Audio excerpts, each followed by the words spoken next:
As we prepare to celebrate our nation's Independence Day, recent historic Supreme Court decisions remind us of our role as a nation of equality and justice. Over the last few decades, we've lost sight of justice. It is time we include our seriously ill and disabled citizens, as well as the many Americans imprisoned for nonviolent drug offenses, in our efforts to restore what this country stands for. As I said at the last press conference, I would provide additional information related to the Santa Ana case. And so I will, for a moment, go through some of those new items that have occurred. First of all, the Orange County District Attorney's Office has launched an investigation into the conduct that occurred on May 26th. Secondly, and Anthony Curiale, another attorney, will speak to the issue of state claims being filed for damages and for return of property in that case.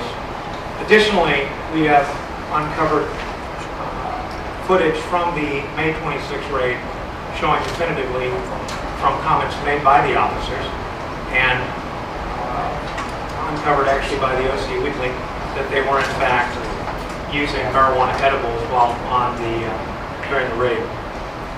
So part of the evidence that I'm talking about has been discussed in this week's Orange County Weekly edition, which has this nice photo on the front of it showing a picture of the raid, kind of a character of that. In addition to that, there's not just issues in Santa Ana. There's issues in other Southern California cities as well that have engaged in similar conduct. I'm filing a civil rights action against the city of Anaheim for damages related to its continuing retaliation against landlord Tony Jalali, who operated a building and leased to a medical marijuana collective that was in full compliance with state law. And for that, he has endured the attempt by the city to take his building, as well as an attempt just recently to put him in jail, which failed for the city. Likewise concerning is the conduct in the city of Desert Hot Springs and a former Desert Hot Springs planning commissioner who resigned as a result of that behavior. We'll be discussing that today. And so I'm going to have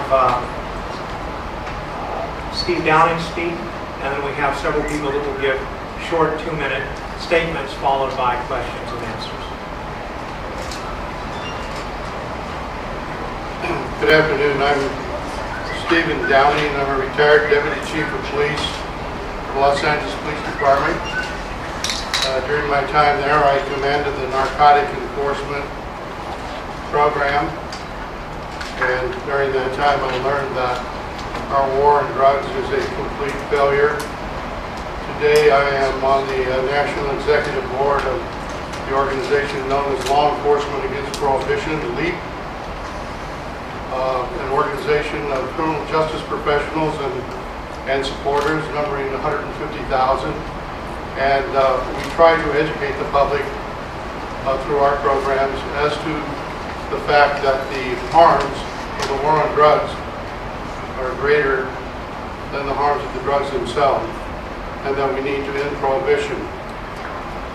Is a perfect microcosm as to what has happened across this country in terms of the corrupting influence of this drug war, the corrupting influences of the money that is made available to local law enforcement across this country, and the corrupting influences of the other institutions that want to keep this drug war alive. In California, if you look at the penal code, nowhere will you find the word warrior, nowhere will you even find the word police officer.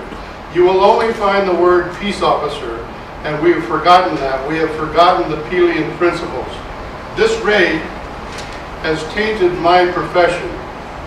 This raid shows what has happened to the culture of law enforcement across this country. It begins with favoritism. The officers got their search warrant. Their station has a courthouse next door. They could have gone there and made their plea for probable cause to get a search warrant. They didn't. They traveled to another city, to Fullerton, to get a favorite judge who used to be a narcotic prosecutor, one who they hang out with and violate the law by buying red cups and drinking. But even there, the judge didn't provide a search warrant that allowed them no knock. But they violated that. They crashed the door down with a battering ram.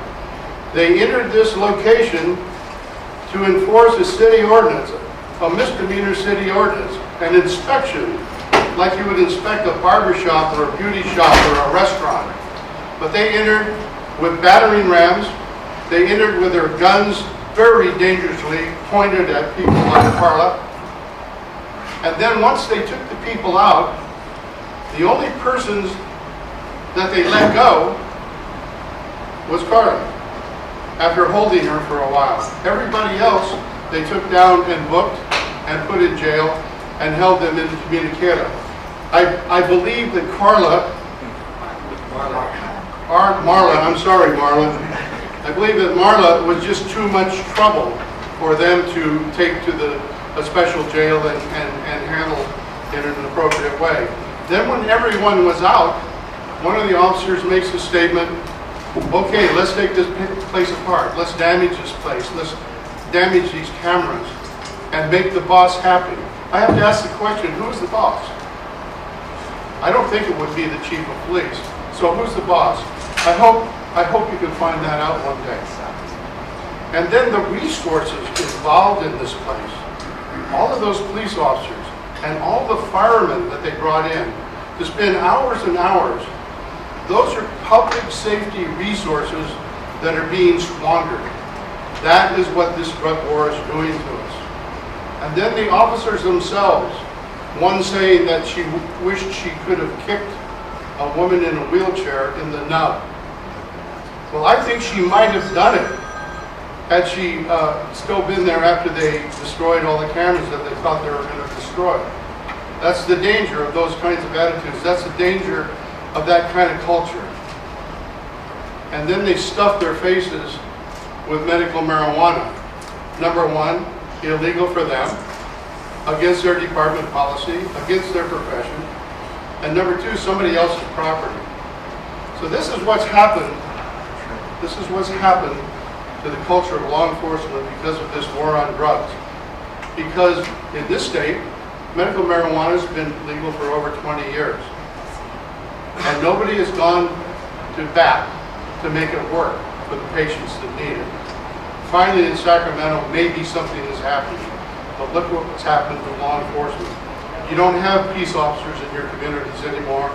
You have warriors, drug warriors. Thank you very much.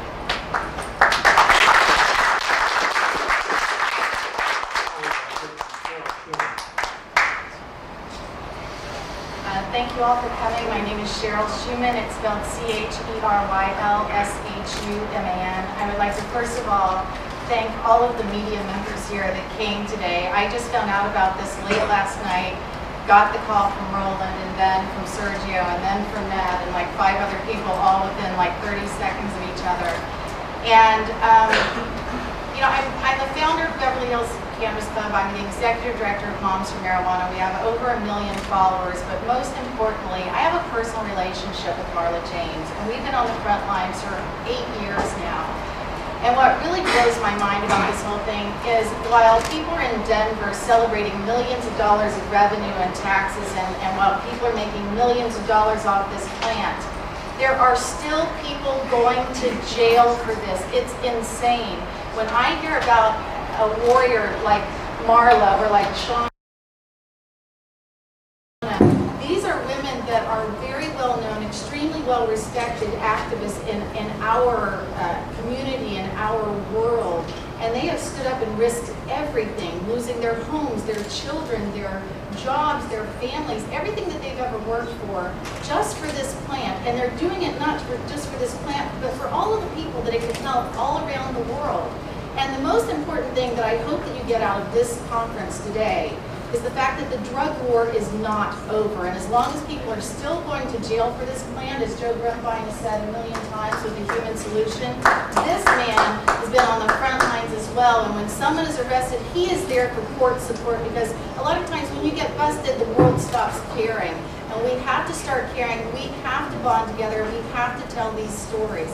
Also here today is Rolland Gregg from Washington. I know he's here somewhere. I don't have my reading glasses on. But here's also a man who was growing cannabis for his father who had cancer, who is facing a severe penalty, going to prison. Why is this? And then when I see people like Tony, who has been kind enough and generous enough to allow dispensaries to lease from him.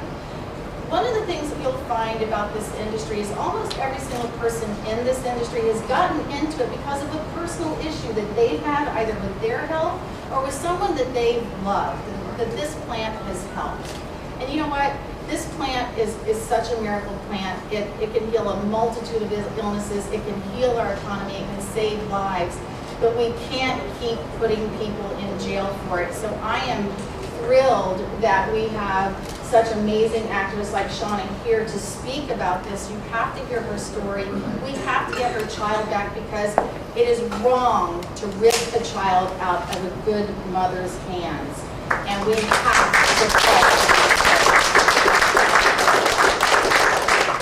One of the big cases, guys, just so you know, in our systems, there's a kids for cash problem. There's a big kids for cash problem. And what I mean by that, social services actually get a bonus for ripping those kids out of patients' hands because they're easier to place. We have to stop that, because I can guarantee you those children are in far more danger in some of these foster facilities. Look at little Alex Hill, who after she was ripped out of her parents' arms, she was killed by her foster parent just a short time later. This has to stop, and I'm proud to stand here and support Shona and what you're doing to bring attention to this.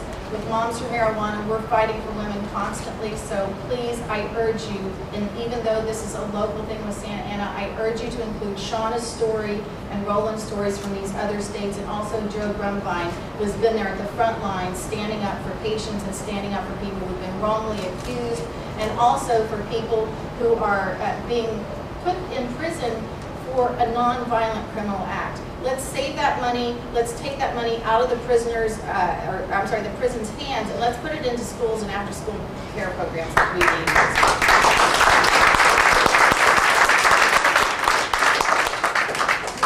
Next year from Joe Grumbine and Rolland Gregg, President of the Human Solution International.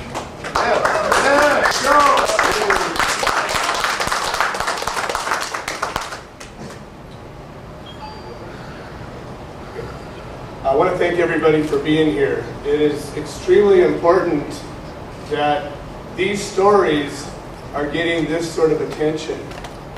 6 years ago, I was raided in a very similar way. And my wife had a gun stuck to her head, and the officer that was raiding my house told her that we should all be put down like animals when nobody was watching and no camera was rolling. 6 years ago, Marla James testified in my trial. And here we are. Rolland James is one of the founding members of the Human Solution. You're going to hear from many people that have many cases, and there's a few things that tie these cases all together. The first one is obviously cannabis is involved. The second is that these are civil rights cases.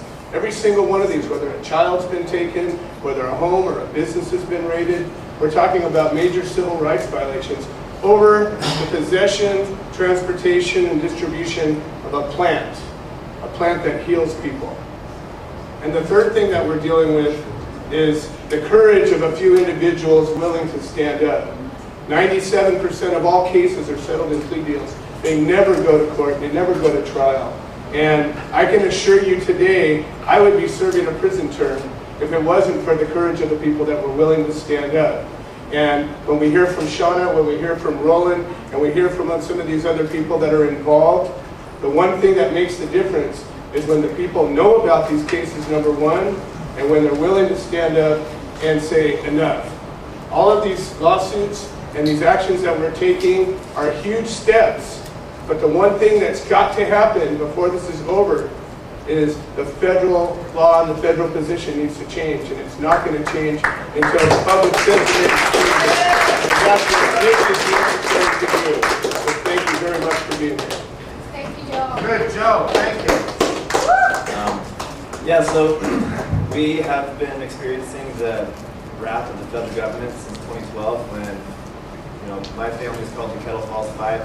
We've gotten a lot of publicity because it was such an outrageous selective prosecution by the United States Attorney Michael Ormsby in the Eastern District of Washington, who is violating Section 538 of the 2015 Appropriations Act. This is something that Dana Rohrabacher and Sam Farr, some California representatives, actually passed. And so when our case went forward in 2015, they actually violated a congressional law. And we're hoping right now that the Ninth Circuit will look at that. It's a very big deal. And so, we're still facing 20 years in prison, October 2nd, for following our Washington State law and our doctor's orders. So it's very frightening. My wife also had a gun to her head as well. The SWAT team raided at 6 a.m. Same thing with my mom. And we had to spend weeks in prison, in federal prison, for following our doctor's orders. My stepfather, they dropped the charges against a week before trial because he had stage 3 pancreatic cancer. And luckily he's now been taking cannabis oil. He's doing much better off the chemotherapy. So in our trial, we were charged with 5 major federal drug charges, and we were acquitted of all 5 original charges because of the support of the community like you guys out there. So it really makes a difference when people like the Human Solution and Americans for Safe Access and other people actually come together. Our courtroom was packed, and the jury saw that. In fact, the judge even had to remove the jury a few times because there were so many people with Human Solution ribbons there supporting us, and the jury saw the kangaroo court happen. And if you go out and support your neighbors and show up at these things, we'll stop convicting our neighbors of these silly crimes. We won't support.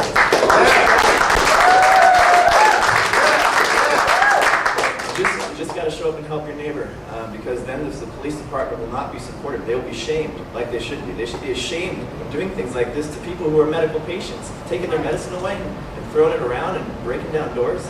So I just want to thank everybody out there who supported the Kettle Falls 5 so far. If you go to kettlefalls5.com and check out what's happened, you'll see it's right in line with this atrocities as well, to Shona and others. So we appreciate your support and continue. We're facing sentencing on August 2nd, 20 years, me and my wife and my mom, still to this day. We're hoping something happens before then. We're just going to continue to support our other people as well. We're going to do the same thing. So thank you guys all for coming. This is Let's really do cool. it. Thank you. Let's do it. We'll next hear from Sarah Swain, who is the attorney for Shona Banda, who's had her 11-year-old son taken from her by the Kansas authorities.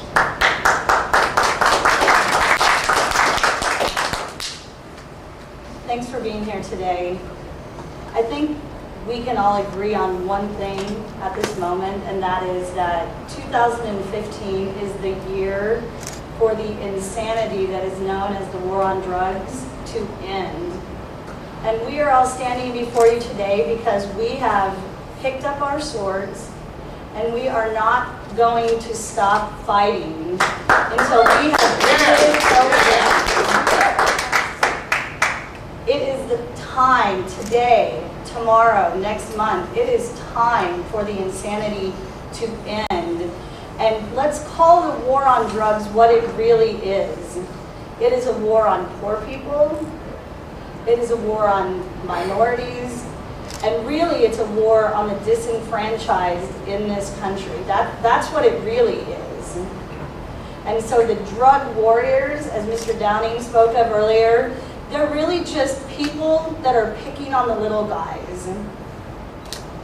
And we're all here today to say that the time for that to end is now. I'm here representing Shona Banda, a sick mother, a mother who for years battled a disease that many times could have taken her life, that went the traditional route, went to doctors, was prescribed medications, took those medications, had surgeries, spent time in hospitals, and her quality of life was practically zero.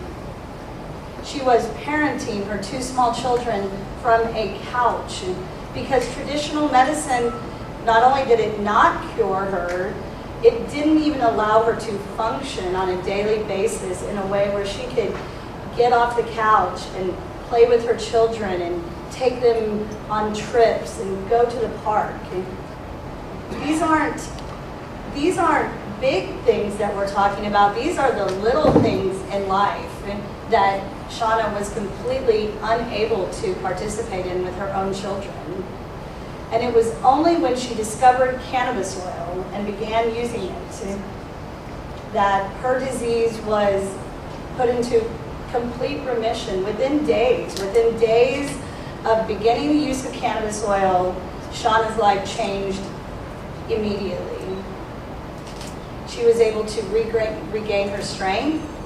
She was able to walk without the assistance of a wheelchair.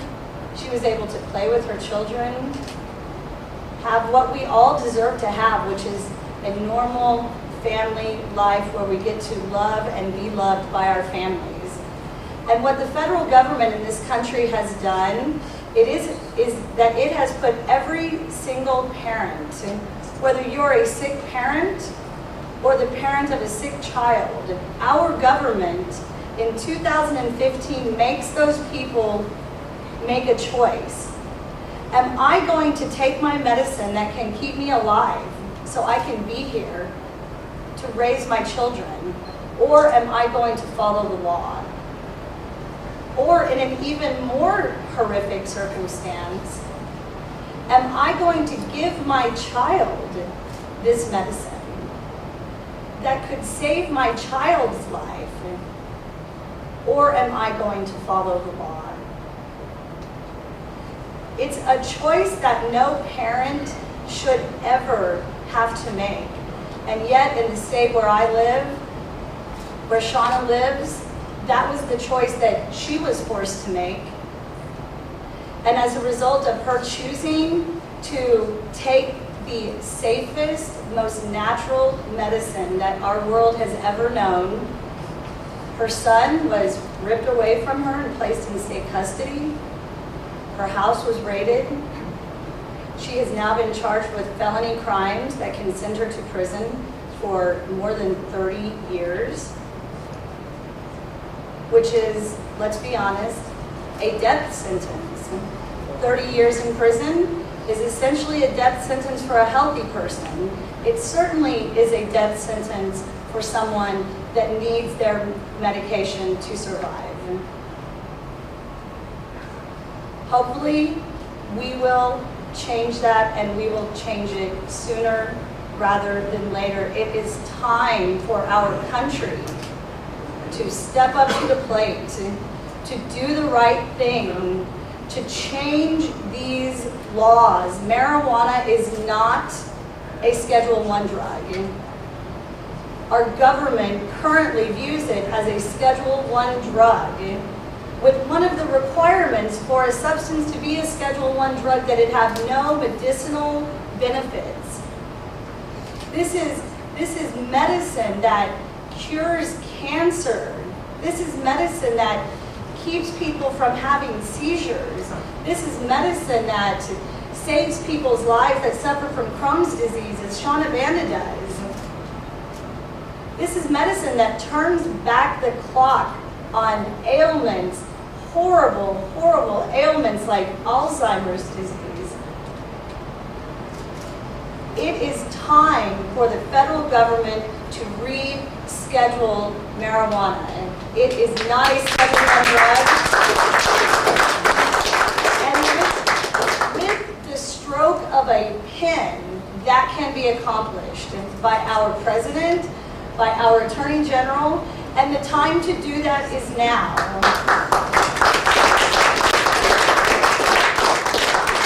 We are going to pursue absolutely every remedy that exists in order to get justice for Shona Banda, for the Kettle Falls 5, for every person, for the Marla James of the world. no one deserves to be treated like a criminal for medicating themselves. And if it takes us suing the federal government, if it takes us suing the state of Kansas, we are going to do everything we can to end the war on drugs once and for all and to make this medicine available to everyone who needs it. Thank you.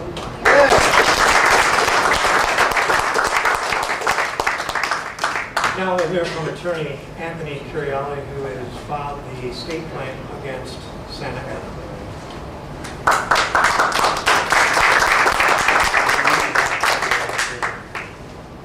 We haven't quite filed the claim yet. We plan on doing that within 2 weeks.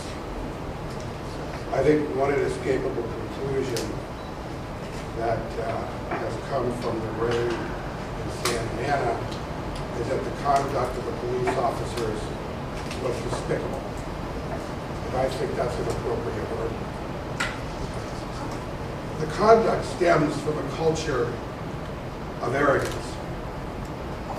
It's cultivated by a perceived immunity, and it's encouraged by administrative, bureaucratic, and judicial disinterest and apathy. Our police departments have gone from a mission of to protect and serve to search and destroy. Armies are created for one purpose and one purpose alone, and that is to destroy the enemy.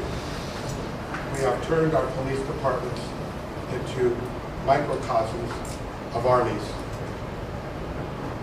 It's resulted, all of this, in the institution of the prison industrial complex, where we incarcerate multitudes, hundreds and thousands of persons for minor drug crimes. This will not end. It will not end until the average American rises up and says, enough is enough.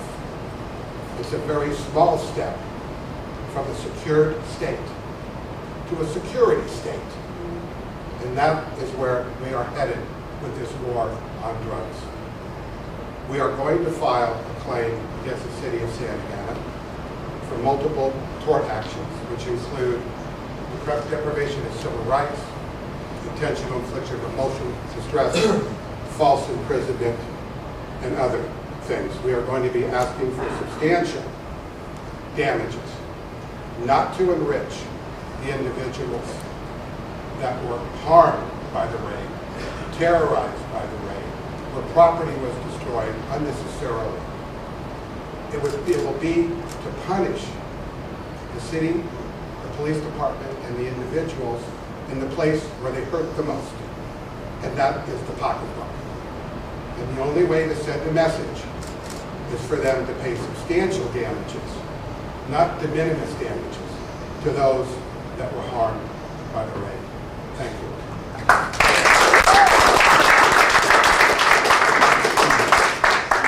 We'll next hear from former planning commissioner of the city of Desert Hot Springs, Dean Gray, who will discuss the filing of a lawsuit against that city where the mayor is currently working for a collective. My name is Dean Gray. On January 14th of this year, I resigned as planning commissioner for the city of Desert Hot Springs because of city hall corruption and abuse of the democratic process. My civil rights were violated when corrupt city officials prevented me from doing my job. My attorney is Matthew Pappas, who is familiar with city hall corruption and knows how some dirty medical marijuana dispensaries cheat to win approval. Desert Hot Springs is a small, crime-infested town. Crime starts at the top, with the mayor, and rots City Hall, including City Manager Martine Magana, Community Development Director Alex Meyerhoff, City Attorney Steve Quintanilla, plus City Council members Joe McKee and Russell Betts. Official approval for medical marijuana dispensaries in the city of Desert Hot Springs was not undertaken for support of local medical patients. Instead, a few people cheated for profit. That is unfair, illegal, and not American. Medical marijuana dispensary applicants paid a high price to apply for just 3 positions based on a point system concocted by City Attorney Steve Quintanilla, who is still keeping details of his point system secret 6 months after the fact. It was our job to hold a public hearing to discuss issues and ask questions. That did not happen. Instead, planning commissioners were shut up by corrupt city officials who had their fingers in the medical marijuana pie. At that time, no one knew how high up the corruption went. We did not know then that Mayor Adam Sanchez was secretly collecting money from the first medical marijuana dispensary to open in the city. We know that now because Mayor Sanchez admitted it. That medical marijuana dispensary was also favored by Councilman Russell Betts, whose friend also worked for the business and was well paid. Dirty money has a way to sneak around high places. Construction of their dispensary business began 4 months prior to the public hearing because they all knew in advance that they would win the point system approval administered by City Attorney Steve Quintanilla. A lot of construction work progressed without building permits and in spite of red tape stop work orders from city code enforcement officials. As planning commissioners, we were prevented from discussing that illegal construction. The point system concocted by City Attorney Quintanilla specifically would have eliminated that business from winning the top position because of their illegal construction work. City Hall construction opened, City Hall corruption opened the first medical marijuana business in the city. Councilmember Joe McKee was also corrupted when his campaign manager, Richard Oberhaus, won the top position.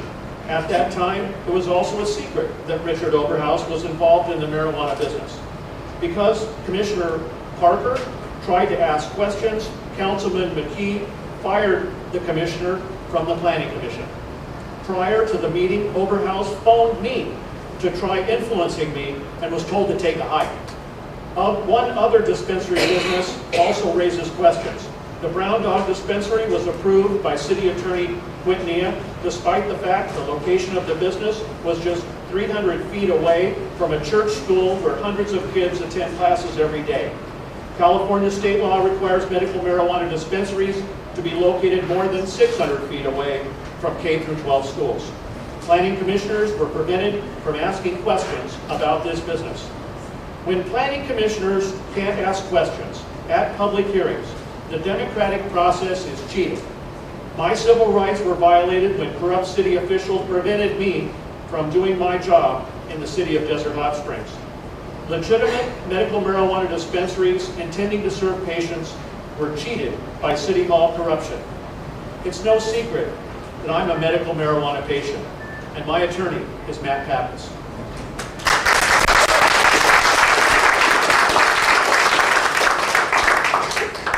All right, that concludes the speakers. Now we'll take questions from the press and just direct who you'd like questions asked of, if there are any questions. Are there any questions? Mr. Pappas, you did sort of get us here today saying you had new evidence against those guys who raided the Santa Ana dispensary. What is that? We have some additional video What is that's that? been received from other collectives, and I'm going to release it. I'm in the process of doing that now.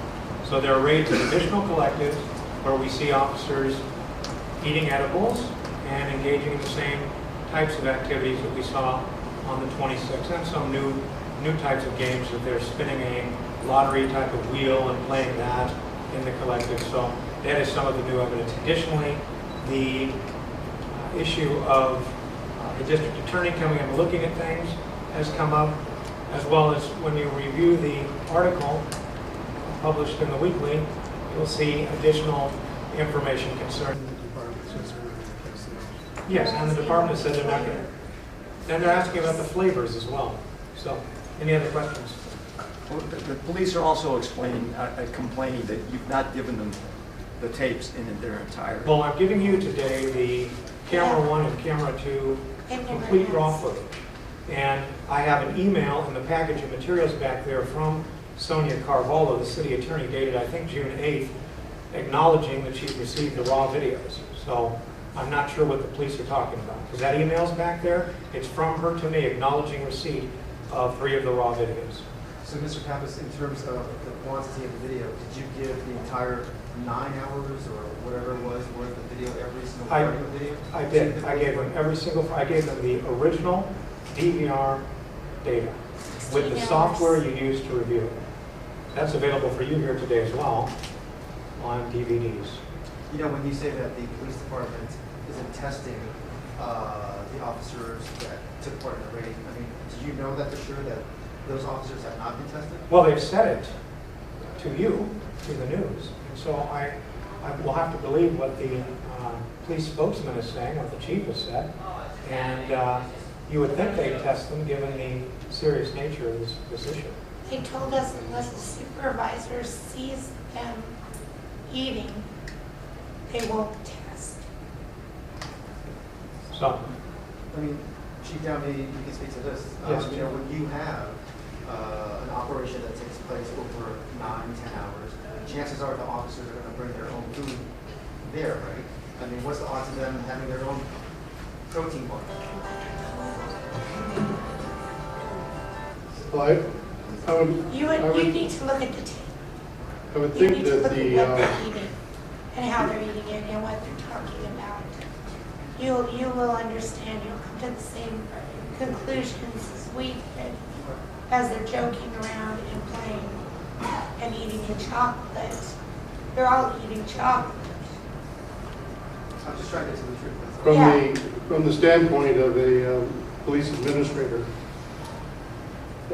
what I've seen on the news and what I've read in the report, the immediate position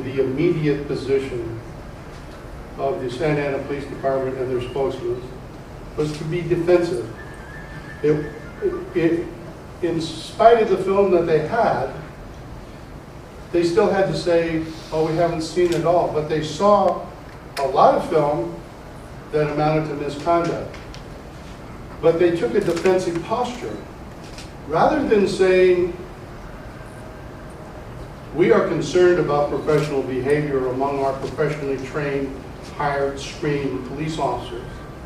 We don't want thugs. We don't want our people to behave as thugs as this video shows. So we are promising this community that we're going to make an investigation. And when that investigation is over, we are going to reveal the results of that investigation. We're going to provide transparency to what is alleged here, because what is alleged here is a horrible, horrible indictment of our police department.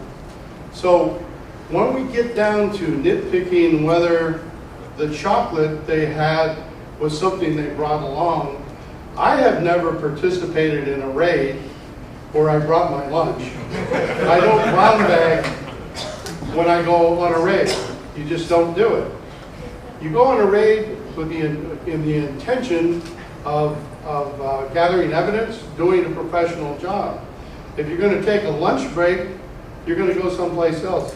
You're not going to contaminate your crime scene with your personal brown bag. So in my mind, there's very little doubt that what they were eating belonged to the dispensary, and that they took it.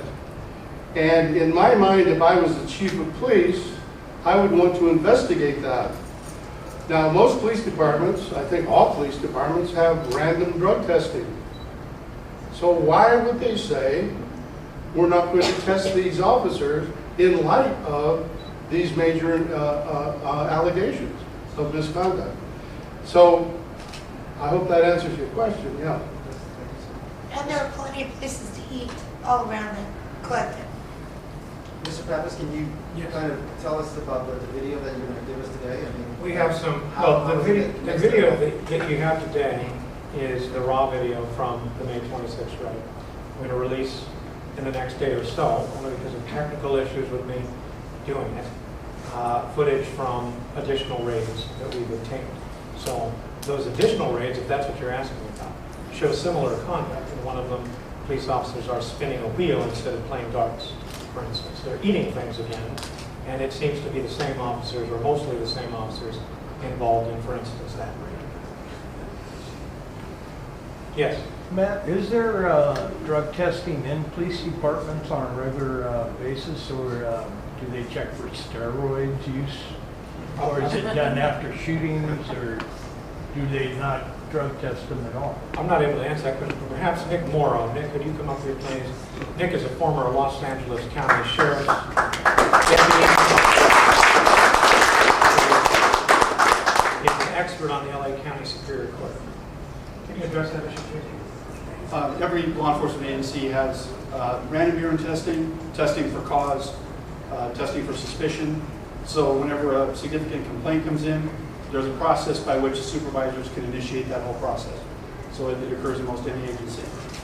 In this case, it would seem to be reasonable to have them submit to a urine test or a blood test. Failure to do that, You gives said evidence to the contrary. You said if they choose to. If they choose not to, then nobody else would know. Well, just like anybody, you could refuse a chemical test. Okay. They can't force you to give a chemical test. When you're working for a police agency, if they request some kind of chemical test and you refuse, there could be a job action associated with that. So you do have a choice. Nobody can hold you down. But in this case, it appears that if the agency wanted to appear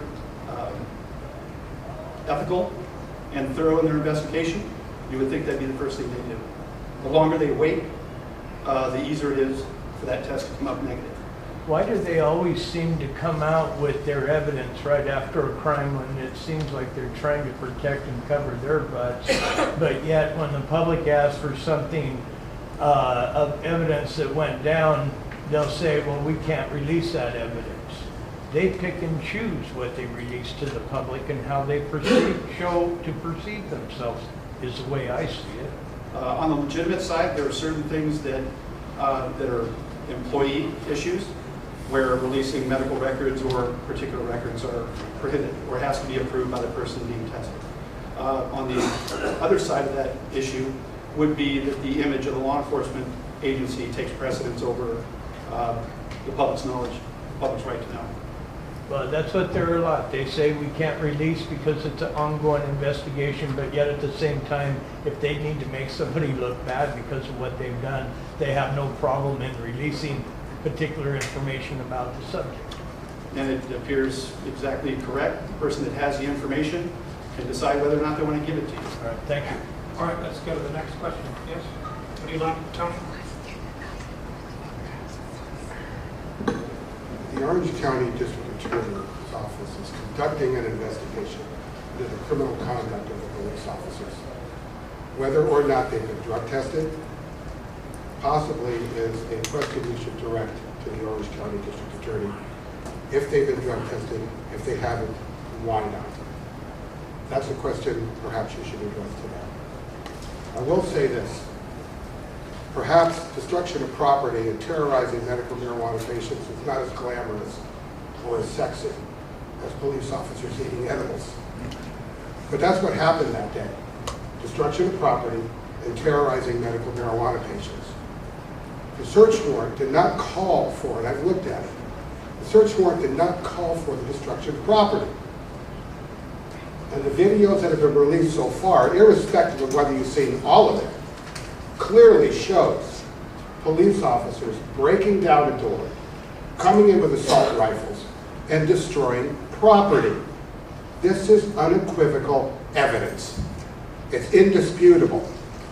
Nobody can argue with it.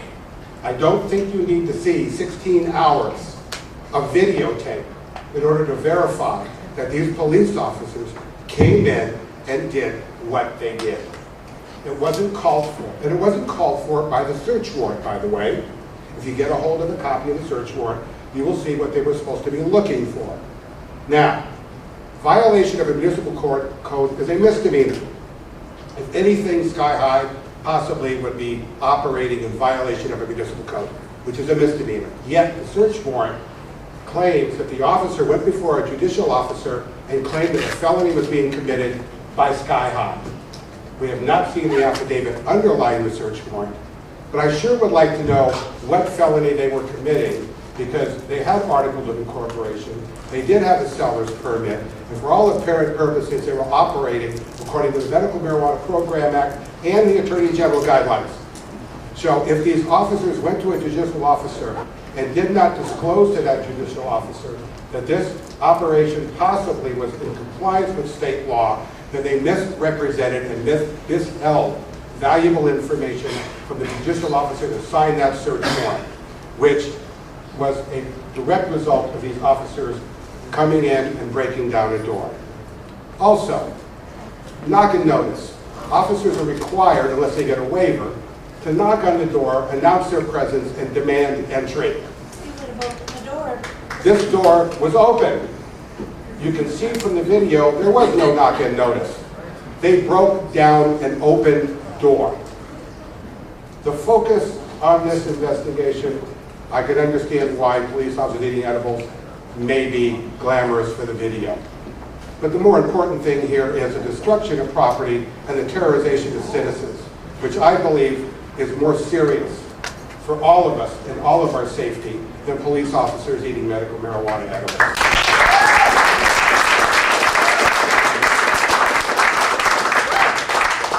Are there any additional questions? I have a question. Yes. I've been in marijuana for 5 years. What we do is we're introducing the result in our meeting, just like we did with Harris. Also does off the medicine. When we do that, we do marijuana. My really good friend named Chris.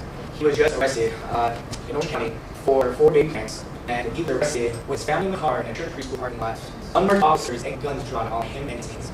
And on top of that, when they took him to jail, they treated him worse than the POW. They didn't have clothes that fit him, so he sat naked for a few days in solitary cell. He asked for a cup to drink water, they refused it. When he asked for soap to wash his hands, so he could drink water. On top of all that, besides using medical marijuana, he uses also prescription drugs. The jail refused to give him his prescription drugs. He ended up banging his head on the wall until he passed out so he could sleep. And this is what they have done to a two-tour war hero. This is just not okay, and that's what we for Warriors is here to stop. We're here to stand up and say enough is enough. We can't treat such.